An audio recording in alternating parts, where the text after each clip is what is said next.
नमस्कार, मैं रूपनारायण संजय और आज हमारे मित्र सुमित जैन सर नमस्कार। जो कला संस्कृति ज्योग्राफी के बहुत ही अच्छे विद्वान हैं और बंटी सर नमस्कार जो कि हिंदी के एक प्रखंड विद्वान हैं। इनका साहित्य, इनकी ज्योग्राफी बड़ी ही लाजवाब है। लेकिन आज जिस टॉपिक को लेकर के हम यहाँ पर तीनों एक साथ मिले हैं वह आज का एक बहुत गंभीर टॉपिक है कि तकनीकी युग। आज हम कहें कि हम अमेरिका, जापान, रूस इनकी दौड़ में चल रहे हैं, तो कहीं ना कहीं इसकी सार्थकता पॉजिटिव और नेगेटिव दोनों ही इफेक्ट हमारे सामने देखने को मिलते हैं। अभी 2 दिन पहले भी अपन ने देखा कि एक माँ ने अपनी बेटी को मोबाइल नहीं दिया तो उसने एक आत्महत्या जैसा एक बहुत ही क्या कहें अपन उसको, एक आपराधिक जघन्य अपराध जो भी अपन कहें उसको मान सकते हैं।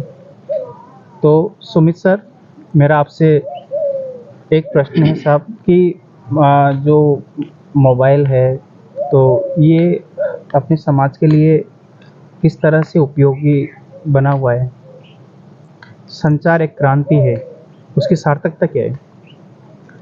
मोबाइल कई माध्यम से हम लोगों के लिए एक लाभदायक है। हाँ, इसमें अगर अपन जैसे चर्चा करें तो जैसे कि अभी देश को आगे बढ़ाने में डिजिटल मार्केट का बड़ा चल रहा है।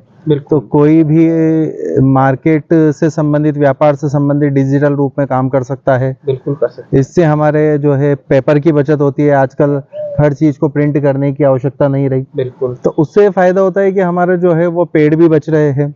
बिल्कुल। साथ ही अगर हम बात करें कि आसन से अगर हम व्यापार में पैसों के लेन देन से संबंधित बात करें, बिल्कुल। तो पहले जो है वो हमें कैश पेमेंट करना होता था, जिसमें इतनी कतारों में लगा रहना पड़ता था, जिसमें मतलब पैसे की इतनी पारदर्शिता भी नहीं हो पाती थी। बिल्कुल। आजकल हमारे पास ऑटोमेटिकली रिकॉर्ड भी आ जाता है और फोन पे या पेटीएम या अन्य जो भी और ऐप से उनके माध्यम से आराम से डिजिटल रूप में पैसे का आदान प्रदान भी किया जा सकता है। बिल्कुल बिल्कुल। साथ ही हम एजुकेशन के सेक्टर में बात करें तो अभी हमने लॉकडाउन में देखा, जब बच्चे जा नहीं पा रहे थे स्कूल में या विद्यालय में, शिक्षण संस्थाओं में जब शिक्षा नहीं प्राप्त कर पाए थे, उस समय पर हमने डिजिटलाइजेशन का एक बहुत बड़ा फायदा देखा कि हमने घर बैठे यूट्यूब के माध्यम से या फिर ऑनलाइन क्लासों के माध्यम से बच्चे ने शिक्षा ग्रहण की है। आज साथ ही हम कोई भी नई चीज अगर सर्च करना चाहे, कोई भी चीज अगर हम ज्ञान प्राप्त करना चाहे तो गूगल के माध्यम से, यूट्यूब के माध्यम से हम तुरंत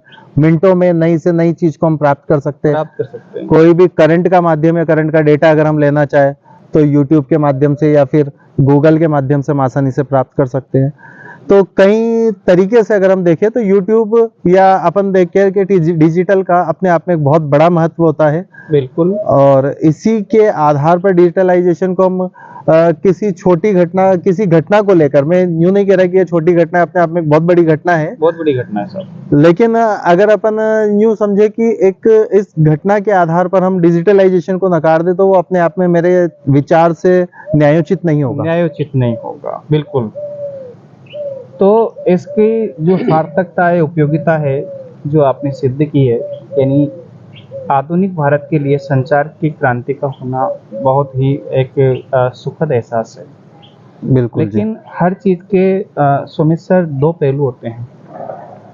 जितनी सकारात्मकता होती है उतनी ही नकारात्मकता भी तो होती है। इस चीज को अपन स्वीकार करते हैं।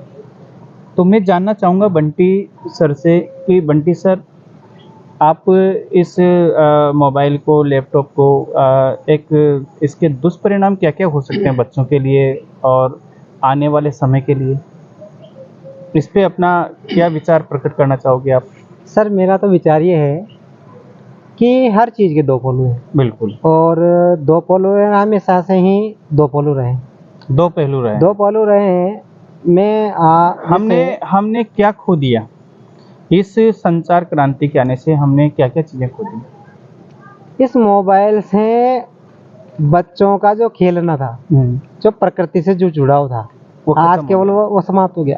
वो केवल यूँ मान लो आप वो मोबाइल में ही सिमट के रह गया। आज एक जो बच्चा है ना, जो पहले अपनी जो टोली है तो उसमें कबड्डी खेलता था, खो खो वॉलीबॉल खेलता था, गुल्ली डंडे वो खेलता था, है ना, दौड़ता भागता, तो वो सारी चीजें आज केवल वो एक बच्चा मोबाइल हाथ में ले लेता है और उसी में खेलता रहता है, उसी को देखता रहता और है। एक चीज मैंने ये भी देखा अभी कि बहुत बड़ा परिवार है साहब, 10-20 लोग रहते हैं, लेकिन उसमें भी सभी के पास मोबाइल होते हैं, तो वो अपने आप को एकांत अकेला रखना चाहते हैं। यानी सब न तो बोल है, न चाल, न उठना, न बैठना, न कहानियाँ, न कविताएं। एक मिलनसारिता इससे धीरे धीरे समाज की खत्म होती जा रही है। यदि 5 व्यक्ति बैठ भी जाएंगे तो वो बात नहीं करेंगे, अपने अपने मोबाइल को निकाल के उसको देखते रहेंगे। बिल्कुल सही कहा चाहे सर। उनका उद्देश्य उन सार्थक है या निरर्थक है, इससे कोई लेना देना नहीं है। तो इस संदर्भ में और क्या कहना चाहते हैं आप? और तो यूँ है सर है कि मान लो बहुत बार देखने में ही आता है कि किसी घर में अगर 4-5 सदस्य है ना, तो पांचों के पास अपने अपने मोबाइल हैं, सबने वो एक दूसरे से बात नहीं कर रहे हैं और अपना अपना जो मोबाइल है वो खोल कर बैठे हुए हैं। इससे परिवार पे जो इकोनॉमिक है उस पर भी तो असर पड़ता है ना। इसमें जैसे किसी की इनकम कैसी भी रही हो, लेकिन मोबाइल तो एक जीवन का अंग है, तो उसका बैलेंस भी तो एक उसके घर के पहलू पे कुछ प्रभाव डालता ही है ना। आर्थिक पहलू, आर्थिक की दृष्टि से अपन देखें तो उस पर क्या कहना चाहते हो आप? आर्थिक दृष्टि से तो सर बताएंगे से आपको, पर मैं तो एक जीवन की दृष्टि से बताऊँ आपको। हाँ, दर्शन की दृष्टि। जीवन की दृष्टि ठीक से है। बताओ साहब। हाँ, क्योंकि क्या है सर, एक तो पहली बात है, दुष्परिणाम तो ये है कि दूरियां बढ़ा रहा है। दूरियां बढ़ा, आज मान लो एक बच्चा एक माता पिता से उसका जो जुड़ाव है ना, वो समाप्त होता जा रहा समाप्त होता है। जा रहा छोटे छोटे जो बच्चे हैं, तो जो समय माता पिता के पास गुजारना था, अब वो आराम से बेटा बेटा मोबाइल देख रहा है। पति पत्नी के बीच में एक जो जुड़ाव है, अब वो पत्नी के पास अपना मोबाइल है, पति के पास अपना मोबाइल है, धीरे धीरे वो दूरियां बढ़ रही है ना। बच्चों में तो भी इसी तरह का प्रभाव पड़ रहा है। तो बच्चों का माता पिता से दूरियां जो और लगाव है वो कम होता जा रहा कम है। होता है, ये तो तय इसका एक नकारात्मक दुष्परिणाम। हाँ, बिल्कुल। दूसरा यही जोड़ने का काम भी कर रहा है, दूरियों को घटाने का काम भी कर रहा है। तो ये सुमित सर बताएंगे सर। हाँ बिल्कुल। पहले के ज़माने में अपन जैसे कोई जयपुर, कोई दिल्ली, कोई कहाँ रहते थे, तो मोबाइल ने तो एक बहुत ही अच्छा काम किया है इसके लिए। तो बिल्कुल, इस मोबाइल पक्ष में क्या ने बात रखो आप अपनी। मोबाइल से बहुत ही अच्छा काम है। आज आप देखिए कि लगभग 99% जो फॉरेन में बच्चे रहते हैं, वो कॉल से बात नहीं करके व्हाट्सएप इत्यादि के माध्यम से या फेसबुक इत्यादि के माध्यम से वीडियो कॉलिंग करते हैं। वीडियो कॉलिंग करते हैं। तो वीडियो कॉलिंग के माध्यम से होता क्या है कि एक दूसरे का फेस, एक दूसरे का अपने को जो है स्वास्थ्य के बारे में, या अपन यूं कह सकते हैं कि एक जुड़ाव आसानी से हो सकता है। आसानी से हो सकता है। लेकिन अब होता क्या है कि कई बार जैसे कि बात चल रही है कि हर चीजों के पॉजिटिव और नेगेटिव दोनों इफेक्ट्स होते हैं। बस ये होता है कि हम किस चीज का कितना सकारात्मक उपयोग कर रहे हैं, कितना नकारात्मक उपयोग कर रहे हैं, ये हमारी अपने समझ के ऊपर भी थोड़ा सा। मेरा एक प्रश्न है कि अपन किस तरह से इसका यूज, किस तरह से बच्चों को अपन इसका यूज करना सिखा सकते हैं, ताकि वो अपने स्वास्थ्य का भी ध्यान रखे, शारीरिक विकास भी हो, मानसिक विकास भी हो, और जो इनका दुरुपयोग है उससे बच सके। वो आप मेरे को बात बताओ। इसमें अगर अपन इस चीज को देखें कि एक तो ज्यादा से ज्यादा अपने को उसको केवल अपने वर्क के आधार पे अपने को मतलब माध्यम बनाना चाहिए। जैसे मान लीजिए कोई बच्चा अगर मोबाइल में मूवी देखता है, तो उसको मोबाइल में मूवी ना देखते हुए मूवी को टीवी में ही देखना चाहिए। बिल्कुल। चाहे आजकल स्मार्ट टीवी आ रही है तो मोबाइल से कनेक्ट कर सकते हैं इंटरनेट के माध्यम से। बिल्कुल। तो उसमें क्या होता है कि बड़ी स्क्रीन होती है, तो उससे हमारी आंखों की रोशनी पे कम प्रभाव पड़ता है। बिल्कुल। और साथ ही अगर हम बात करें कि अगर कोई ऐसा चीज हम लोग देख रहे हैं या पढ़ाई कर रहे हैं मोबाइल के माध्यम से, हाँ, तो हमें मोबाइल के माध्यम से न पढ़ते हुए हमें उसको लैपटॉप के माध्यम से या टीवी के माध्यम से पढ़ना चाहिए। टीवी के माध्यम से पढ़ना चाहिए, ताकि उससे क्या है कि हमारे आंखों पे बिल्कुल नजदीक नहीं रहेगी, टीवी हमसे दूर रहता है और थोड़ा बड़ी साइज उसकी रहती है, तो उससे दिखने में दिक्कत नहीं होती। देखो, मैंने देखा है कि मोबाइल एक उपयोगिता है, लेकिन कहीं ना कहीं एक ये लत भी होती जा रही है। जैसे अभी कल परसों में आया कि एक माँ ने बच्चे को मोबाइल नहीं दिया तो उसने आत्महत्या कर दी। ऐसी घटनाएं बच्चों के साथ अक्सर कई बच्चों के साथ देखने को मिली। तो इस संदर्भ में आप क्या सुझाव देना चाहोगे कि कैसे बचा जा सकता है? मैं इस संदर्भ में कहना चाहूँगा कि कई कुछ कमियां हम पेरेंट्स की भी होती है। पेरेंट्स बचपन में जब पेरेंट्स कोई काम कर रहा है और बच्चे का मन लगाना है तो उसको मोबाइल दे दिया कि भाई आप इसमें व्यस्त रहे और हम हमारे काम में व्यस्त है। बिल्कुल। तो ऐसी चीज़ों से हमें बचना चाहिए। दूसरी चीज़ होती है बच्चा खाना नहीं खा रहा तो हम मोबाइल पे जो है वो कोई वीडियो सॉन्ग वगैरह चला देते हैं, बच्चे को दिखाते रहते हैं और उसको खाना खिलाते रहते हैं। बिल्कुल साहब। तो इन चीज़ों के माध्यम से क्या है, बच्चा धीरे धीरे जो है उससे जुड़ जाता है, मोबाइल से जुड़ जाता है। और जब बच्चा मोबाइल से जुड़ जाता है तो ये मानव का स्वभाव है कि जिस चीज के वो जितने ज्यादा नजदीक रहेगा वो उसके आदत का शिकार होता है, चला जाता है। तो हमें इन चीजों से प्रयास करना चाहिए। दूसरी चीज अगर हम इस पे विचार करें तो हमें देखना चाहिए कि ज्यादा से ज्यादा बच्चे को हमें फैमिलियर बनाना चाहिए, यानी सब लोगों के पास जाए, फैमिली के हर मेंबर के पास जाए। जो मोबाइल से जुड़ा हुआ बच्चा है वो फैमिली के मेंबर्स के पास नहीं जाता, वो खुद अपने आप को एकांत में रखना चाहता है और मोबाइल से जुड़ा रहना चाहता है। तो हमें बचपन में ही यह प्रयास करना चाहिए कि बच्चे को कम से कम मोबाइल दे, ज्यादा से ज्यादा समय हम भी बच्चे के साथ व्यतीत करें और बच्चे को भी फैमिली के हर सदस्य से फैमिलियर बनाए, फैमिली से उसका जुड़ाव हो। मेरे देखो अपना एक जैसे 50 अपन चले 20 साल पहले चले कि माता पिता जब भी हम कोई अच्छा काम करते तो हमें मोटिवेट करते, लेकिन जब भी अपन गलती करते थे तो हमें वो उस जगह पे क्या है गलत साबित करते थे कि नहीं बेटा ऐसा नहीं होना चाहिए। यदि माता टोक देते, यदि माता पिता ऐसा प्रयास करें कि मोबाइल में क्या तो सही है क्या गलत है, इसके पॉजिटिव और नेगेटिव बात को बच्चों के सामने शेयर करें, तो हो सकता है कि कहीं न कहीं इसका पॉजिटिव परिणाम मोबाइल को लेकर के बच्चों पर आ सकता है।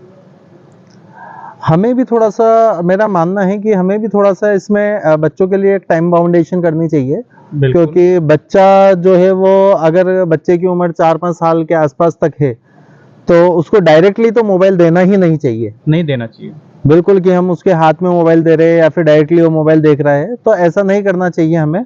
और हमें शुरू से उसकी ये हैबिट बनानी चाहिए कि हमें डायरेक्ट मोबाइल से कोई चीज ना दिखाते हुए उसको टीवी से कनेक्ट करते हुए दिखाना चाहिए। बहुत अच्छा, ताकि उससे क्या है कि टीवी से उसका मनोरंजन भी होता रहेगा बच्चे का और डायरेक्ट उसकी आंखों पे एकदम से कोई नेगेटिव इफेक्ट भी नहीं आएगा। आज हम देखते हैं कि जो 5 साल का 8 साल का बच्चा होता है या 10 साल का बच्चा होता है, उसके इतने हाई नंबर के चश्मे लग जाते हैं कि उसको भविष्य में आने वाले समय में बहुत दिक्कत होगी। क्योंकि कारण क्या है, आने वाला जो समय है, अभी तो अपन फिर भी थोड़ा बच सकते हैं, लेकिन आने वाले समय में इतना ज्यादा डिजिटलाइजेशन हो जाएगा, इतनी ज्यादा इन चीजों की आवश्यकता हो जाएगी और बच्चे की पढ़ाई पूरी तरीके से मैक्सिमम इस पे डिपेंड हो जाएगी।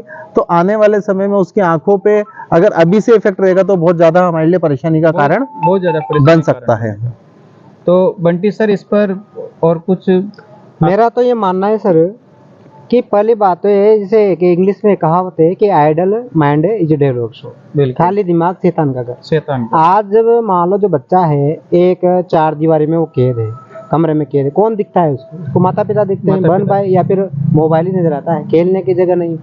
उसकी दिनचर्या इस प्रकार से होनी चाहिए, उसको समय नहीं मिलेगा तो मोबाइल, जैसे आज सुबह अपन जल्दी उठते हैं, अपने साथ वो दौड़ने जाए, व्यायाम करे, ध्यान करे, योगा करे, बिल्कुल खेले कूदे।